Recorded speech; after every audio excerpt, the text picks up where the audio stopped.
Hello and welcome to the Dare to Differentiate podcast. This is Hani, your host, and I am really excited. Today we have a very special guest, Chanchy Tenenbaum, life coach, hype woman, just all cool things. Really excited to have you here, Chanchy. Anything you'd like to add to that introduction? I was just going to say all around gem. All around gem, exactly. I'm kidding. Someone had to say it. Yeah. Like I started also adding semi-pro self-entertainer. I feel like you're just like a pro entertainer for other people as well. But I'm happy to hear that you enjoy your entertainment as well. Yeah. Well, listen, I think I'm my own best audience. I crack myself up all the time. That's what we need. Honestly. Yeah. Like at least somebody's enjoying the joke, you know? Exactly. Yeah. Thank you so much for having me. Yeah. This is really exciting. I guess there's a lot of places that I want to start. And Okay. we were just talking about creating like a home and a space that's yours. So maybe we can like a little bit ride off of that. Sure. And I think it's a journey for everyone. And I guess never imagined myself as being somebody who would know anything about that. But I kind of like was thrown into this experience of having to create like home for myself. And I get a lot of questions about it. And it's just interesting to see like people's reactions. And I think it's probably a lot of what you work with is a lot of times we end up in places and then we get really good at something, but it's not because we planned it, but it's just because it just like happened. Mm-hmm. And this is something that like I kind of realized on Pesach, where when you can show up for something and not be attached to the outcome and just like see what happens. Yeah. High engagement, low attachment is such a cool place to be because then you can show up fully with complete presence without expecting anything or being, like you said, attached to the outcome. So whatever it is great and you're just fully there for it. Yeah. So wherever it goes, you're fully there with it. You are just riding it all along, just enjoying the ride, every turn, not trying to figure out which turn is coming next or if there's a loop or not. And just riding and enjoying it. And laughing. Oh, for sure laughing. Put your hands up. It's more fun like this. Right. And I feel like that we're really practicing that today. So I want to thank you for like going on the ride with me. And that's what's really exciting, honestly, because we'll see. Like, we'll see what's up. So can I ask you something? Please. You said that people ask you a lot of questions about having to create your own home. Yeah. What's one of the most common questions that you get that you didn't necessarily expect people to ask you or had just never thought of it? That's a great question. What's the most common question? You said people ask you questions about it all the time. So I was like, oh, what do people ask you? People ask. I mean, just like, honestly, most of it's just logistical. And I think there's something, and I try to answer it. Like logistics really don't matter. I think that's what I realized. Like how did you find it? Like who do you speak to? Like blah, blah, blah. I think that's the biggest thing. Yeah.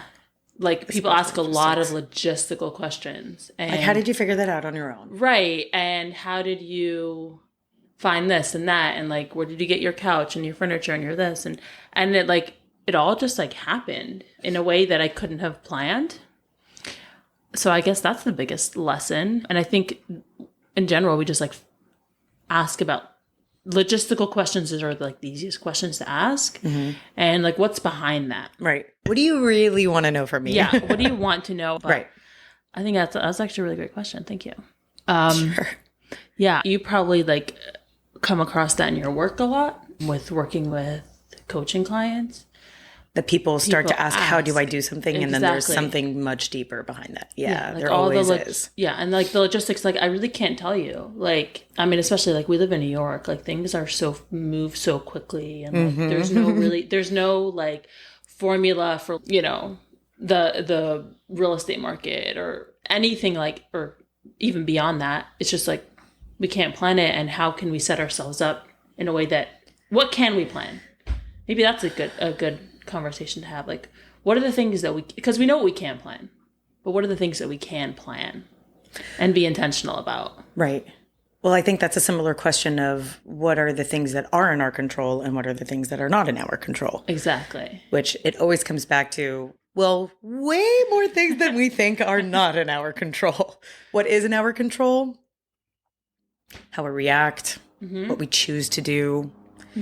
even if our choices are, so to speak, predetermined, there's still us in our human experience choosing.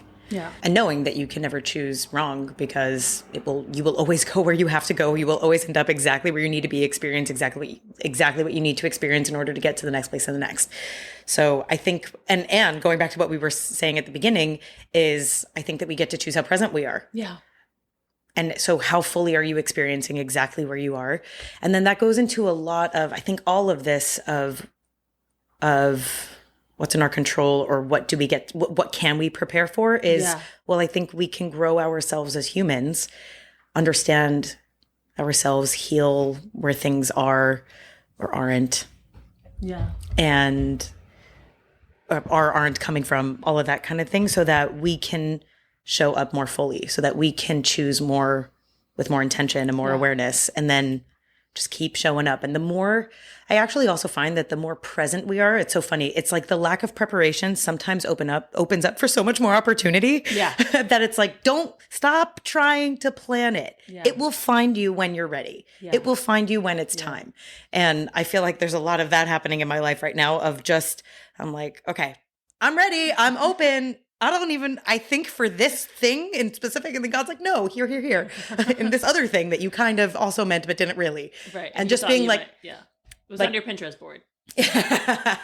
Yeah.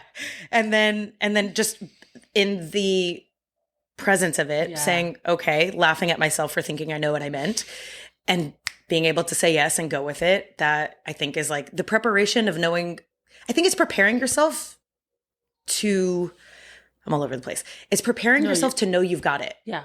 So when the opportunity comes, whether it's exactly what you asked for or hoped for, or even in some ways planned for, you have done your personal preparation to be able to hold it, receive it, show up for it, execute on it. Yeah. And that really brings us back to just being present. Like, that's a choice, like choosing to be present. And that takes a lot of intention. Yes. And a lot of planning. Like, that's where the planning is. Yeah. I love how you said it. And I know you said you were all over the place, but I feel like there was a very clear, I think I totally, it's like, oh, that's a choice. Like, can I be present here in this conversation, instead of thinking about what's the editing going to be like? Oh, how many people are going to listen to this? Or what do I want to say next? Right. What do I want to say next? And I just listen and be and be here. And that's where the magic happens. Yeah, you should see our faces right now. Yeah. And that takes so much courage and trust.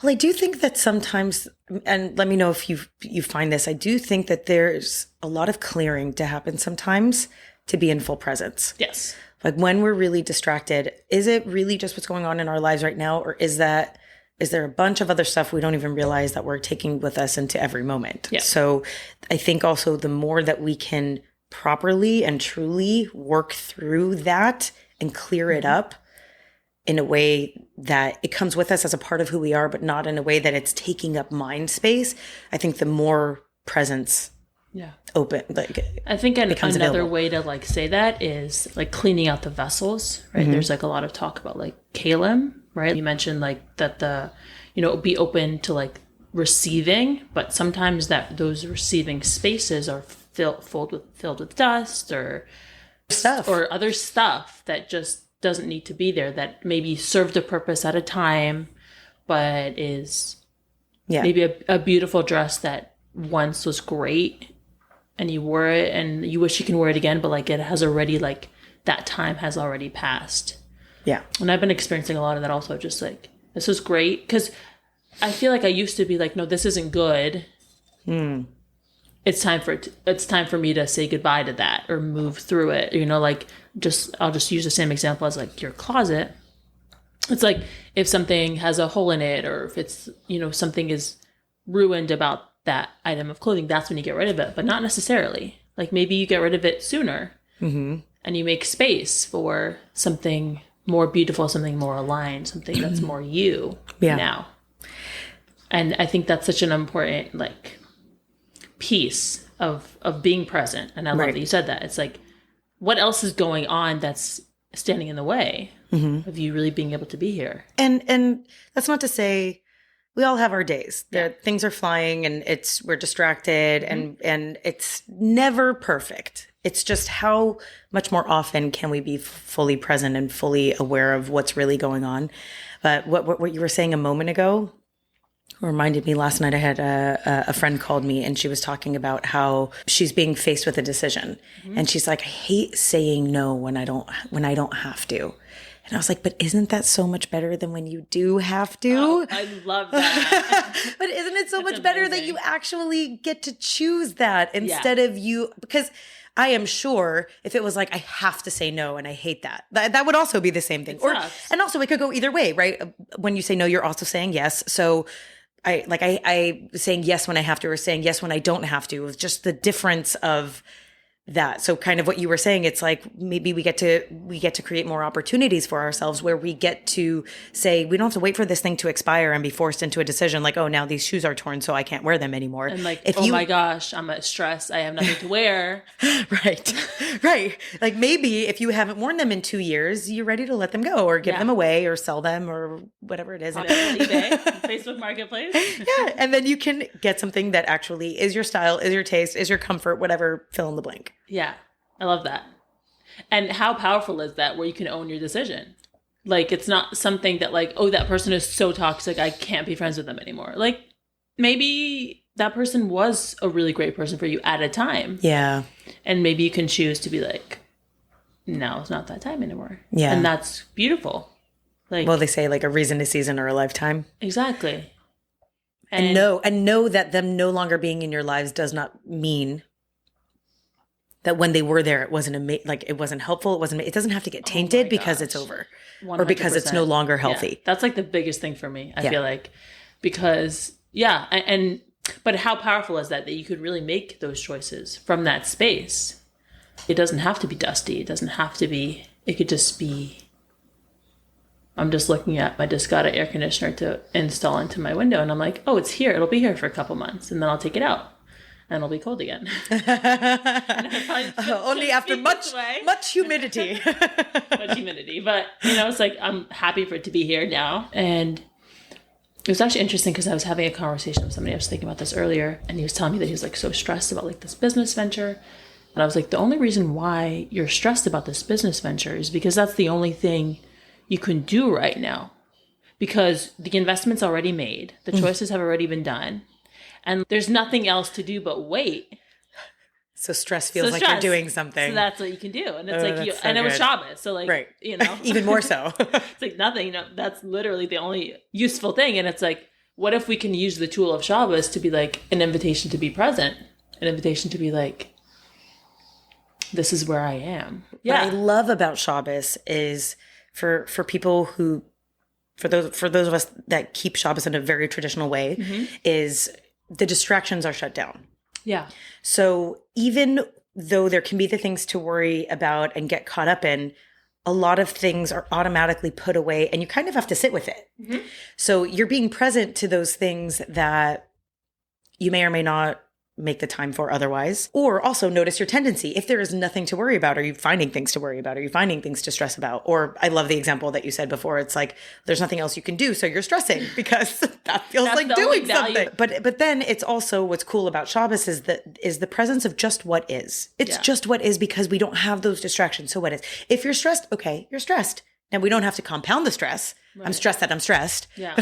Or I'm worried that I'm stressed. Right. Or I'm stressed that I'm worried or, and then it can just go and go. You could just be fully present with it because there's nothing else for you to do. Yeah. And that's also an important thing. And I think also that goes together. I was reminded, as you were saying before, is the more we can be present, I think the more we can be present to just what is. Like you were saying, an air conditioner, it's here now. And then in a few months it won't be. And that's just what it is. And the same can be, even though it's so much harder because we're humans and our hearts don't always work this way. But the same thing can be with people in our lives. The same thing can be with money. The same thing can be with business, where we live, clothing, anything, fill in the blanks, that we have it when we have it.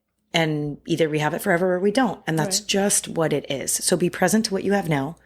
I think if we can tune in and be grateful for the things we do have, grateful for things we had, grateful for what's coming, but just present with what it actually is. If it's a toxic relationship that it's no longer in your life, so it's just not here anymore. Yeah.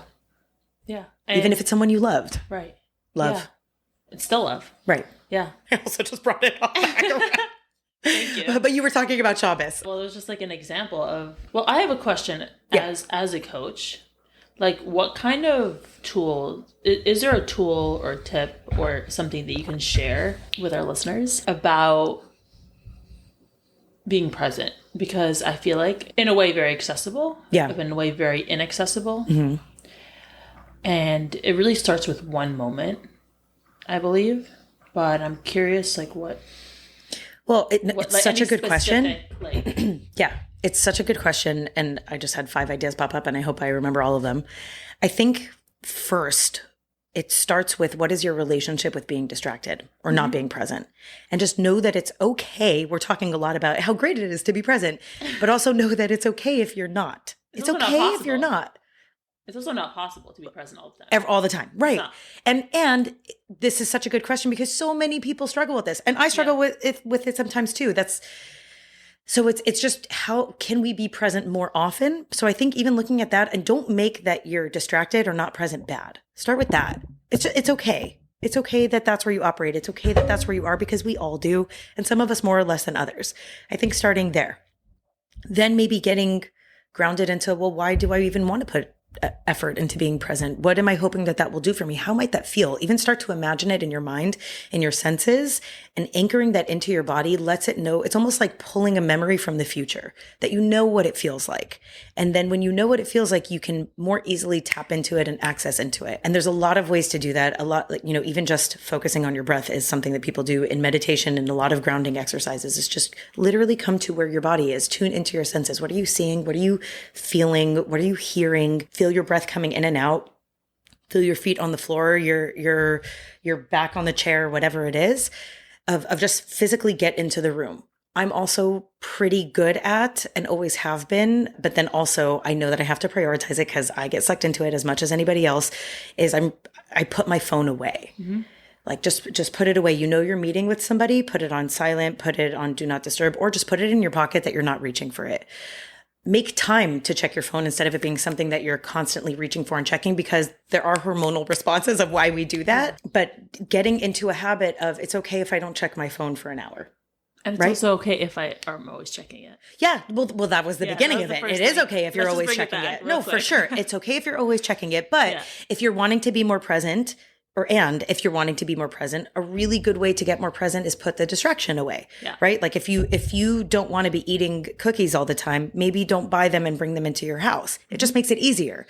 So if when you're sitting with somebody or at work or even just doing something for yourself, right? Like even it's when you're brushing your teeth. If you want to be more present, let yourself leave the phone in a different room.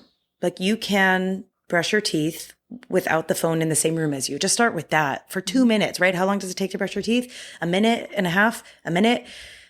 Let yourself, can you just be fully present with smelling the toothpaste and feeling like paying attention to your technique of brushing your teeth?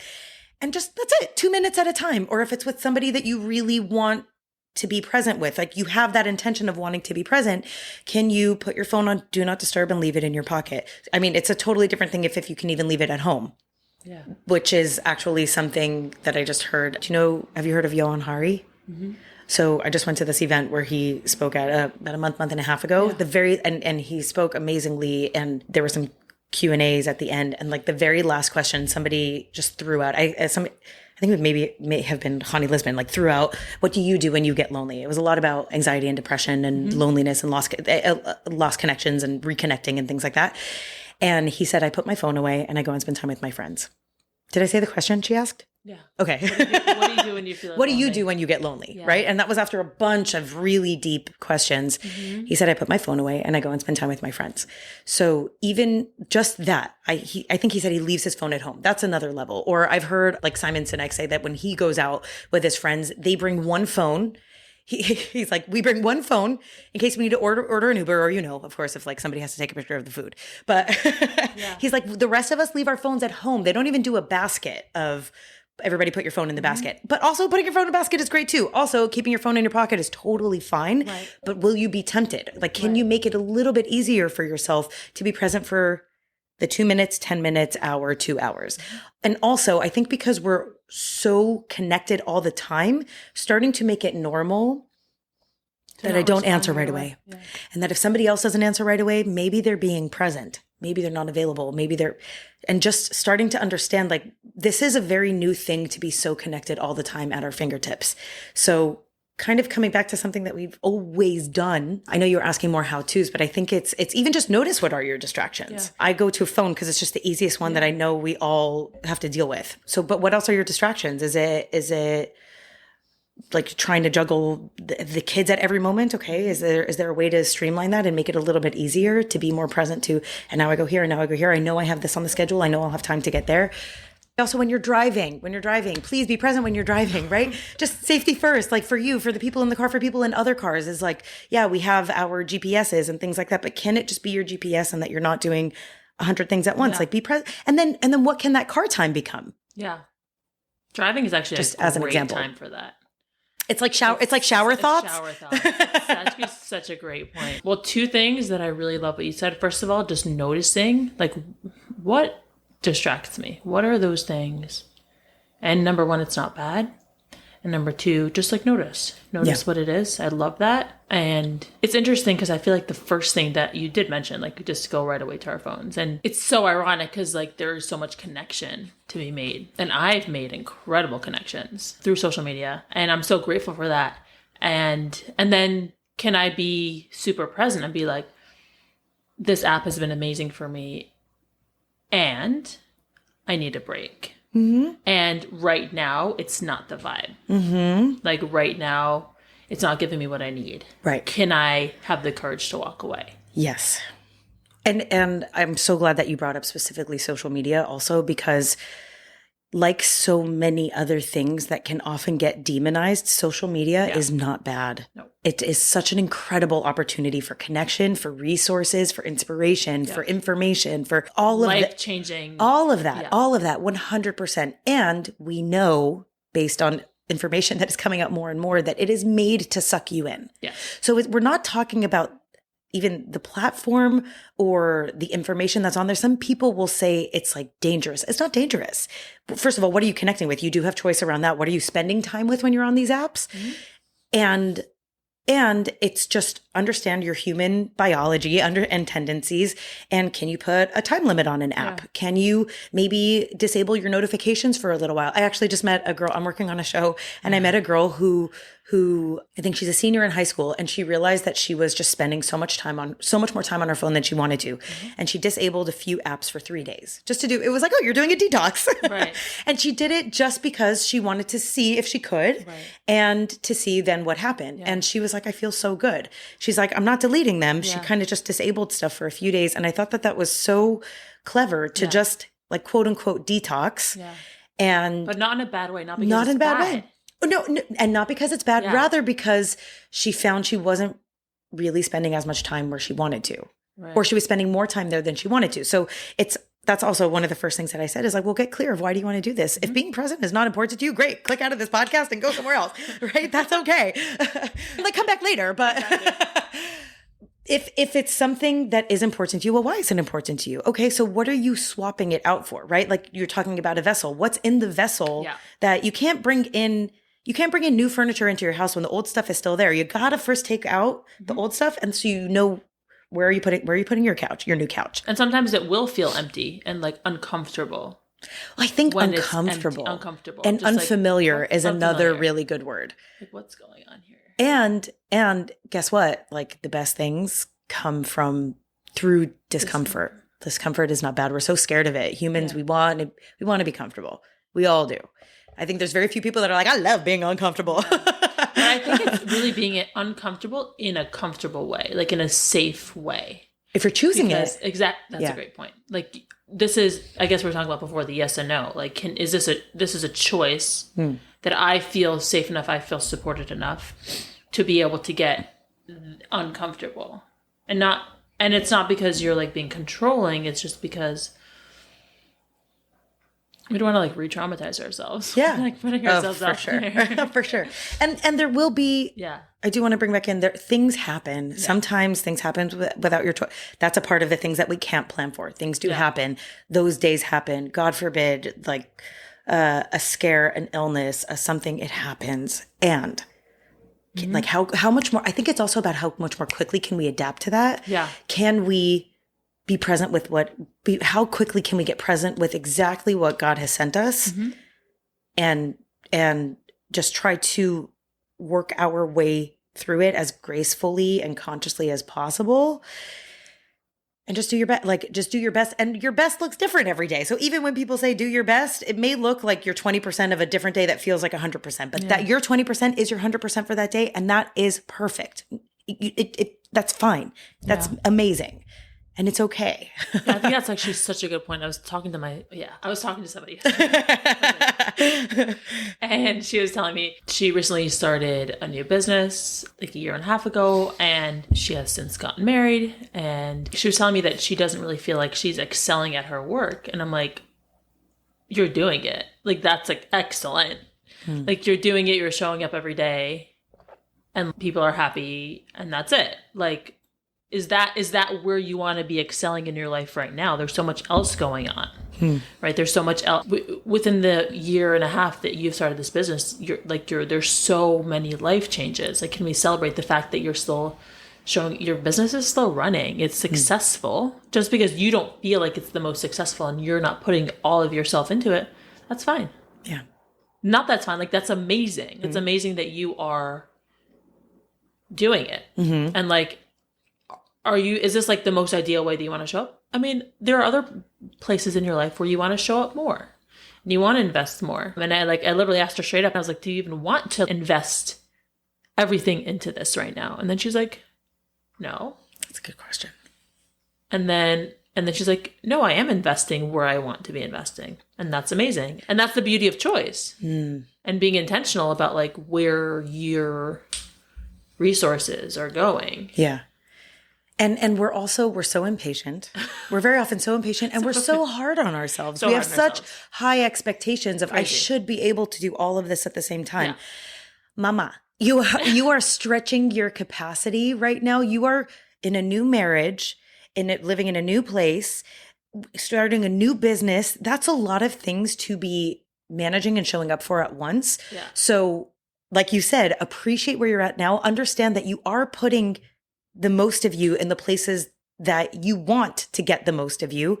And she will somehow, like over time, she will stretch her capacity and be able to show up for everything even more. Yeah. Like, that's how sometimes people have one kid and they are so overwhelmed and the juggling and then suddenly they have another kid. And that was like one kid. Oh, that was a piece of cake. Now this was it though? Right. Well, right. Right. Well, it's like, oh, I figured that out. That wasn't as bad. 2 is way harder. Or 3 is way harder. Yeah. And it's like, no. You have stretched you're killing it. And you stretched your capacity that before, when you had one kid, you couldn't have thought of what 2 would look like. Yeah. And some people are blessed with twins or triplets with their first time. And it's like, oh, like, good luck. But you are expanding your capacity as you continue to show up. I think continuing to show up. Yeah. Intentionally just trying to keep this all together, like intentionally with presence, where things are going and knowing that this is what you can do right now. Again, however you're divvying up your energy and your attention, that it's going to the places that are important to you. And if it's not, you get to pivot and try to do things differently or start putting effort toward doing things differently, but it will expand. Right now, her business is running and it's successful. Amazing. You're running a bunch of other things that also need your time and attention. And then her abilities or capacity to hold all of that and run all of that at the same time with more of her will grow and expand. Yeah. It's a muscle and it's a stretch. So you have to start small. You can't, if you try to stretch too fast, too hard, things snap back and then that it feels like everything is falling apart. As opposed to things feeling like they're running smoothly. You want to excel, you will. Keep showing up for it. Keep showing up for it. I don't know. I feel like even myself, there were times that running my business took everything, or being in a show took everything. Yeah. And right now I have 3 projects going on, including clients, and it's a lot. Yeah. And I was talking to this friend that I spoke to yesterday. I was like, I feel like I can hold it. I feel like I have stretched insanely. Right. No, and with presence, which is, who am I? What's going on? Yeah. But and start with your autographs now. Like, no, and it's moment by moment. Yeah. It's not perfect and it's not every day, but overall, I feel like I'm giving the time and energy that I can to each thing. When I get on a coaching call, I am fully there. When I get to rehearsals, I'm fully there. When I get home, it's time for me to decompress and I'm fully there or mostly there. That it is easier to get distracted, but just all of those things. But this took so much time to learn how to do. This took so much time. It used to be like, I could do one big thing at once. I feel like I'm doing, again, like 3 right now. And then, oh, by the way, taking care of yourself as a human being, full-time job.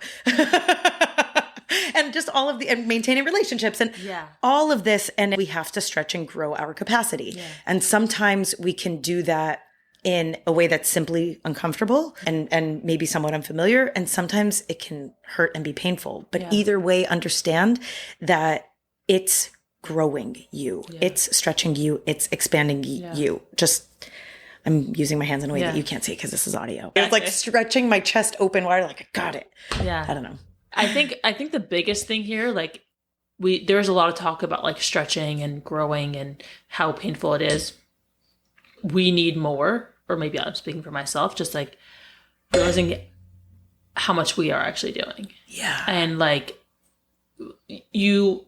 1 minute of you being present with yourself, 10 seconds is so powerful and so incredible. And just the fact that you're even thinking about wanting that for yourself is already such a big step. And just the fact that whatever you're doing. Yeah. And like, it's not like, oh, like you are enough. No, you're actually like incredible. You're not just enough. No. You freaking bomb. .com. And I would love to see more of that. Like I'd love to see more just like celebrating, like, because we're always, I mean, culturally, I'll just say it in that way. What's the next thing? Like more, and this is something even like in the self-help world of wanting to be better, and the hustle does not stop. And it's like, can we jump out for a quick sec, or just maybe move, like shift the channel, shift the intention to it of just being and celebrating, like the fact that we're here. I'm going live every day for this year for anybody who may or may not know. Yesterday was Chanchy. No, because I want to say yesterday. Yesterday was my 222nd consecutive live. Right. Outside of if a Yontif didn't allow me to do it. And what I spoke about last night is like where you are today is a place that I guarantee, even if you're having a hard day or a hard time, I guarantee that your life and who you are is something that only your past self couldn't have even imagined. Never. And taking a moment to just appreciate and acknowledge that of I'm here and I'm doing it. And and because of that, where else can I go? But I think that there's a really important, the point that you're saying is so important, because I think a lot of times we bully ourselves to betterment. Yes. And first of all, if you're good where you are, amazing. You don't have to go anywhere else, right? This is coming back to, do you even want that? Yeah. But also forcing yourself to be better or bullying yourself to be better in a way that you are hard on yourself and unkind and not compassionate and not understanding will not actually get you where you want to go. It's not sustainable, and it's actually not in the truest way possible. Yeah. Should you so desire, you can go there, but know that you can go at your own pace, at your own time. You will get there exactly when you need to. And I love what you said also, it's not about getting there. It's learning to be with you, who you are right now. And if you want to keep going, keep going. I heard an amazing... don't necessarily like have a choice to keep going. Like, right. Well, the stretch. Right. Well, I'm saying the stretch. Some people don't want to stretch. Right. Exactly. But I'm saying we are always going to be going. Like, well, if you don't want to stretch, you may be stretched, but. Right. Exactly. It's like, and a lot of times it's not really a choice. Like a lot of the challenges that I've had in my life, like 100% not a choice at all. Yeah. But how I dealt with it, 100%. How present I was, but how kind and gentle I was with myself, I think is also like a huge, like, that's amazing. Oh my God, I wish. But just, I feel like. You're saying you could have been. Yeah. Okay. Like, not, like, that's like one, I guess, in this conversation, I'm like, it's a little bit of a regret of like, why wasn't I more like kind? More like understanding, compassionate. Because you were never taught that. Yeah. You were never taught that, and most of us weren't. And can we bring that back into this whole Develop that. conversation of like, you're doing amazing. Yeah. And you're obviously you are where you need to be because you're here, but more like in a way of like, you made it, like you're killing it. Yeah. Yeah. It's like you're killing it. You're not done yet. You're killing it. They don't have to contradict each other. They sound like a contradiction, but they're not. They actually just kind of go hand in hand. Yeah. So I heard an amazing, I've said this a bunch of times, so I wish I knew whose quote it was. I don't. But so whoever's it is, credit to you. Thank you It's so a gorgeous much. quote, right? of we are all complete masterpieces and works in progress at the same time. And I think that we do get to spend some time feeling into acknowledging, being grateful for, sitting with the masterpiece part, because we tend to not. Yes. And the more we can do that, it's almost motivating to keep going, because when you can actually enjoy and appreciate who and where you are, it's not like, oh, I have to go do this next thing. It's like, ooh, what else is possible? Yeah. Ooh, what would that feel like? Yeah. What would that feel like? Yeah. And what would that look like in 6 months from now, in a year from now? Mm-hmm. And it's also like, feel free to go at your own, like, choose the stretch. Yeah. It's okay. And none of, like, every single one of us is an individual that we all have different things we're meant to do. So comparing to each other doesn't help. It's in such an isolated comparison that it's just not even helpful. Between you and you, look how far you've come. Choose where you're going next. Yeah. It's like this expectation, or like bench press, like, I don't even know how many, like, people do some really crazy things, and it's like, I'm really push their muscles by being able to like lift these crazy things. And like, maybe you can lift that much, but maybe not in that way. Maybe there's another way that you can, that you really do have the strength to do that, but not in that way. And like, don't force yourself. Maybe your strength is weighted squats and not bench pressing. Which is still, who knows? Cool. Yeah, no, who knows? Yeah, yeah. And can you experience your strength in a way that you enjoy? It doesn't have to hurt. You don't have to hate it. Right. Well, working out is sorry. Yeah. No, I don't think working out is such a good example, because people say all the time, no pain, no gain, no pain, no gain. And it's like, okay, well, actually pain is not good, but if it's uncomfortable or it takes effort, yes, then that's where you want to go, because that is where the gains come in. It's the stretch, it's the discomfort. And I do want to emphasize that while pain often accompanies these things, it actually is not necessary. Yes. It often accompanies them, and that's often when it's not our choice. Say more, please. Well, also there's a difference between pain and suffering, right? Pain sometimes is necessary. It just happens. It comes. Yeah. The suffering is our resistance to it, or the holding on to it. That's not necessarily. That's where that's necessary. That's where our choice comes in, or that's where our reaction to it. Relationship with it comes in. But sometimes those are the pain are usually the things that are not in our control. But also, it doesn't have to be painful. You don't have to now subconsciously go and seek out painful experiences. No.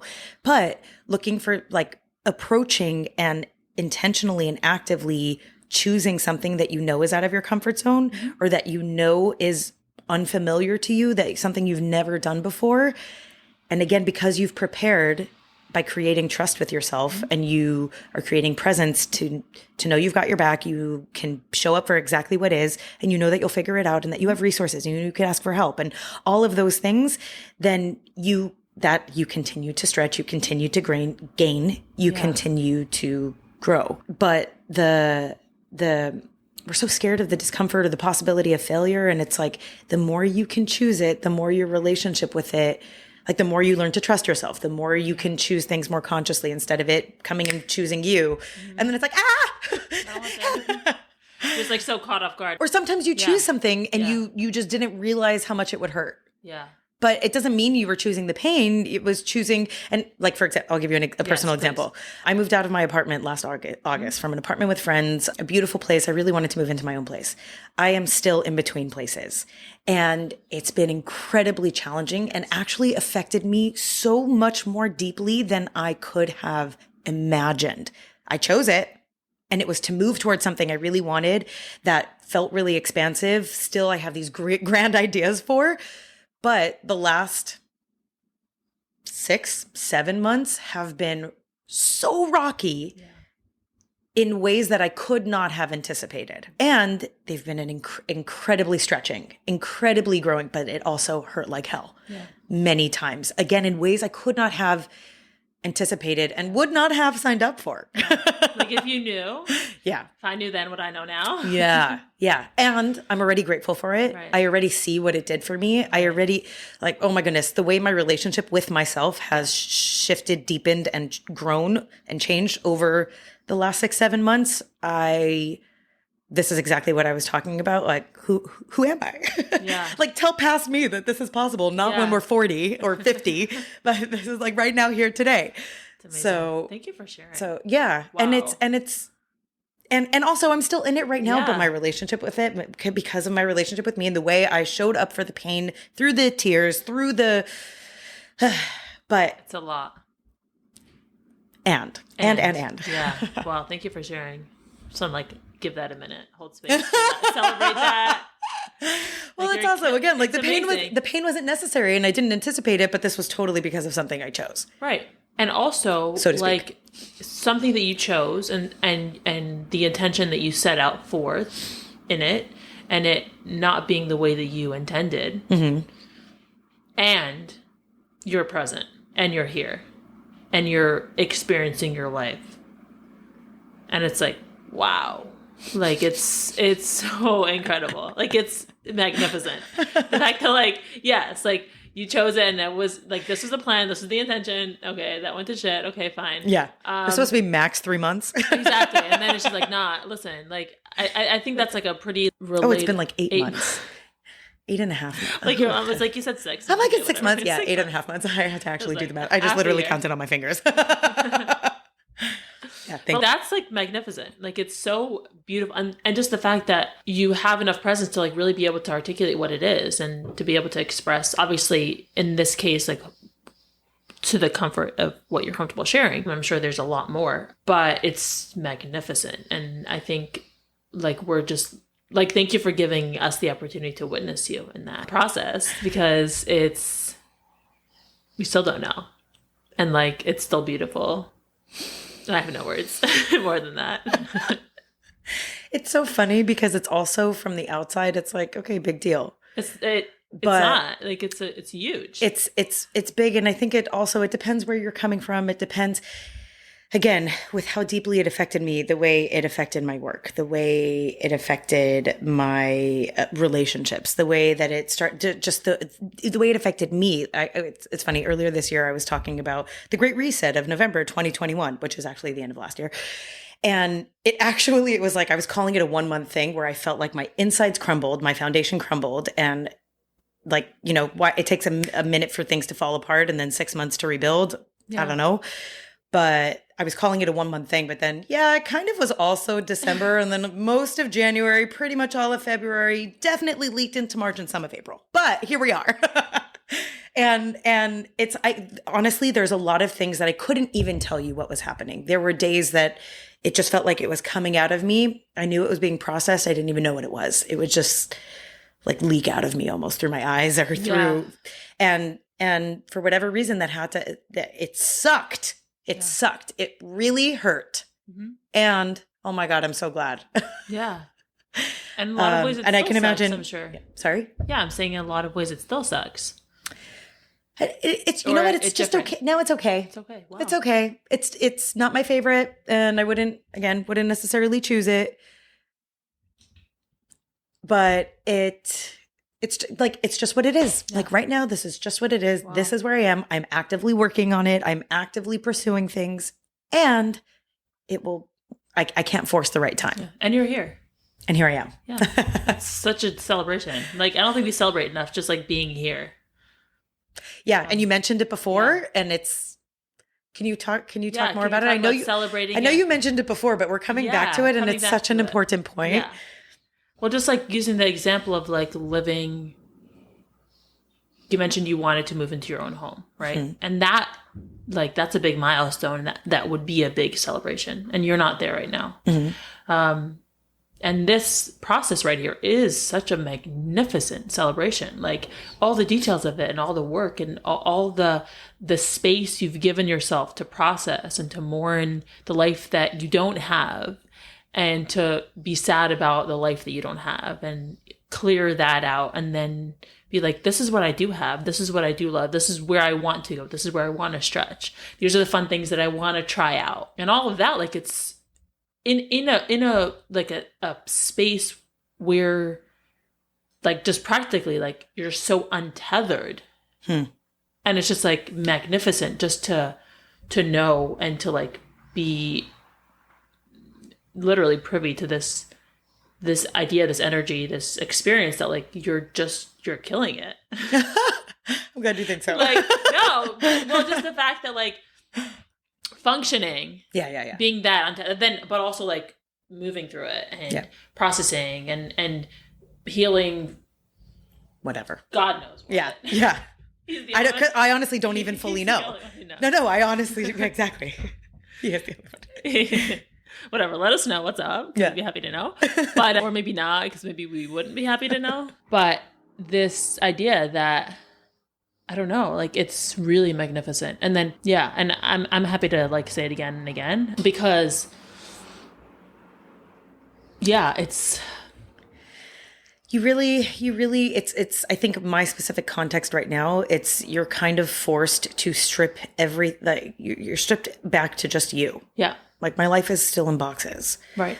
And I have learned so much about myself, how I respond to things. What are the things I actually need? Mm-hmm. What are the things that are non-negotiable? And just being able to figure out how I function well, setting myself up for that. You learn so much about yourself, but I want to come back to, I actually want to ask you, in being present with where you are and the ways that you are killing it, what's something that you're celebrating? Like what's something that you're celebrating right now that you can bring here to share with us? Thank you. Well, it's so interesting because it's like, I feel like it's the same story in a totally different way because last August, great, I moved into my own place. Okay. And so that whole process of literally stripping everything, my entire identity, mm-hmm.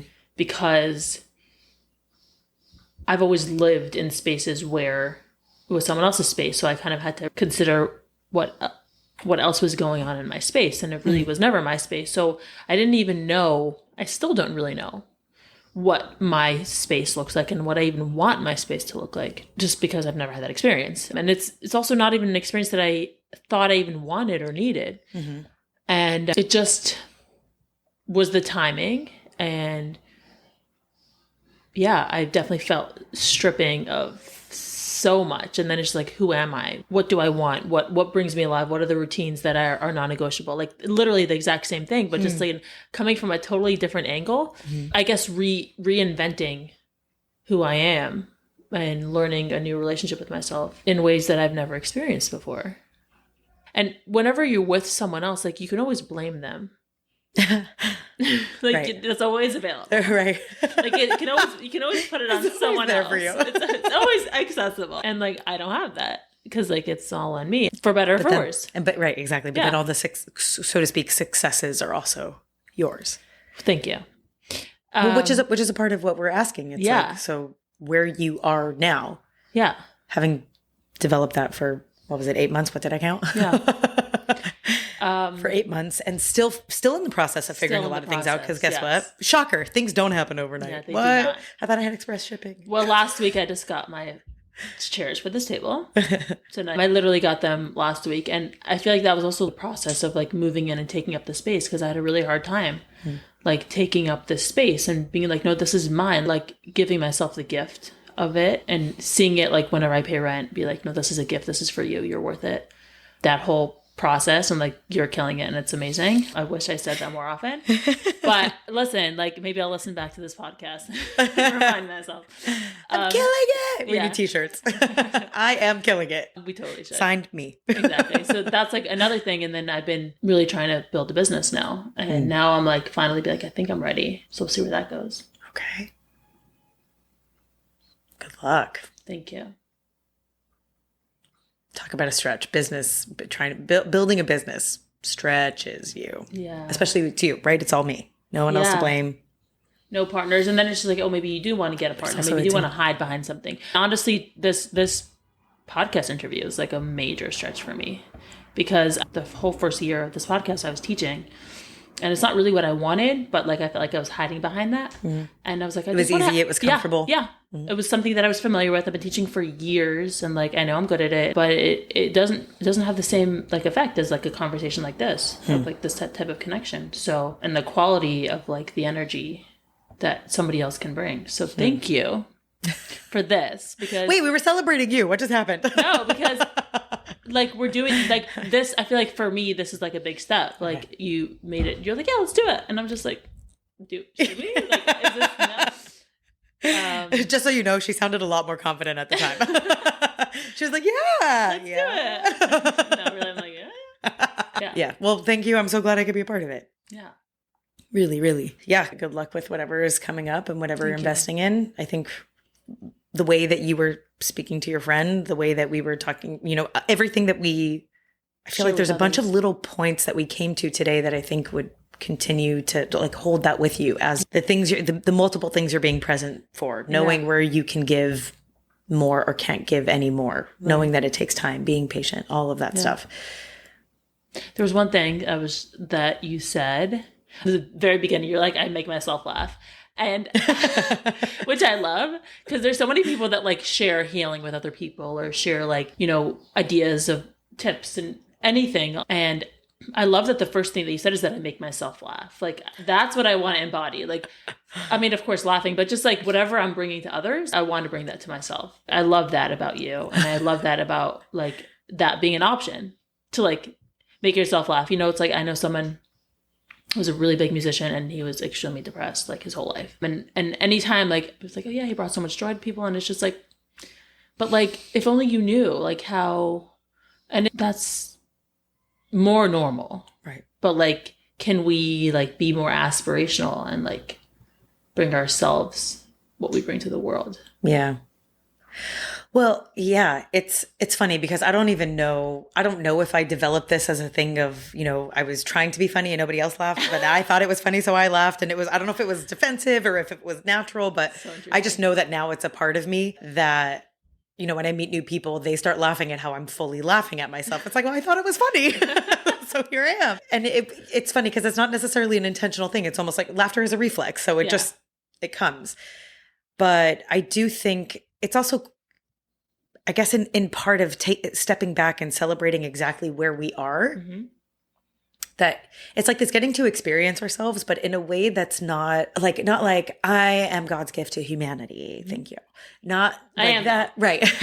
But in a way that you just get to step back and see the grandness of what you're doing and where you are, almost outside of yourself, but from within yourself. It's like a funny, maybe it's kind of meta, but of just being able to say like, anyone else that I would notice doing that, that's incredible. Can I acknowledge that? Can I feel that? Can I let myself experience it in that way? Because obviously I'm the one operating within it, so I am experiencing it, but can I let myself appreciate it? Can I acknowledge myself for it? And that's presence. Yeah. Full circle. Freaking love it. Yeah. And it's I think also it's such a big conversation. I think people are scared to be confident because they think it will sound or come off as egotistical. And it's totally not the same thing. It's a fine line, and it's not, and they're worlds apart. Yeah. And I think when we get to a place of confidence, I had somebody challenge me on this question in a way who she just came with questions that were so deep that it made me think and explain things to another level. And I was thinking about it that like, I think the difference between egotistical or like cocky arrogance is exactly that, is the ego, which is our humanness, as opposed to confidence is just an awareness of what is. So you don't have to flaunt it. You don't have to, it just is. So I can accept it. You can accept it because it's kind of just what's there. Also presence, right? Love that. And I think that is a part that's more spiritual, more godly, more, it's just what is. Like, this is, God gave me this, and this is what's here. So I can use it. I can utilize it. I can experience it. Others can experience it. And that's just what it is. Love that. And I think a part of that is almost like a disconnect from the human, not in a bad way, but in a way of just understanding the greaterness of it. Transcendent. Yeah, that's a good word. part of it that you just get to acknowledge and accept it, and then also experience it for yourself. That this is crazy that I'm doing this, but I am, and that's really cool. And it has nothing. Right. But also, like, it has nothing to do with you. Ego is like, it has everything to do with me. Right. And confidence is like this is just what I've got. Yeah. And it's amazing. Love that. Because it's not even fully mine. Yeah. It's ours. Yeah. So if you don't share it, then that's ego. Like, maybe that's like selfish, like hoarding it to yourself. Yeah. Like the confidence is like, or being scared to do so. Mm-hmm. Because how is it going to hurt you? When it's like, wait, it's not about you. Yeah. So keep shining your light. Hey. Stay fabulous. Thank you so much for being here, Chanchy. Thank you, honey. This is so great. This is really fun. Thank you. So fun. I need you to come back to talk about confidence, though. So, guys. Oh, okay. We'll that was an Easter egg for the next podcast. Exactly. So stay tuned. Come back and see us again soon. Bye.